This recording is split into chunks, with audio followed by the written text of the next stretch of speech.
আসসালামু আলাইকুম এভরিওয়ান। আজ আমি দুপুরে রান্না করেছি বাচ্চাদের পছন্দের চিকেন। প্রথমে কড়াইতে তেল দিয়ে গরম মশলা আর পেঁয়াজ দিয়ে ভালো করে ভেজে নিয়েছি। তারপর আদা রসুন জিরা পেঁয়াজ ব্লেন্ড করে দিয়ে দিয়েছি। আর দিয়ে দিয়েছি লবণ, হলুদ গুঁড়ো, ধনিয়া গুঁড়া, মরিচ গুঁড়া আর শাহি জিরা দিয়ে ভালো করে কষিয়ে নিয়েছি।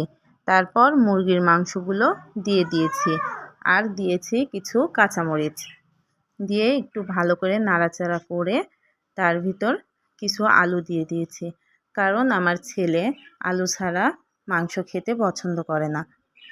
আর ওইদিকে দেখছি আমার মেয়ে ঘরে রংধনু বানাচ্ছে, ক্লে দিয়ে রংধনু বানাচ্ছে।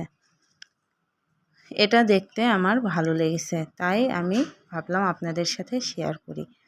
আর এদিকে রান্না শেষ, আমার মেয়ে এখন খাবে, খেয়ে ও কোচিংয়ে যাবে, তাই ওর জন্য পরিবেশন করে দিয়েছি।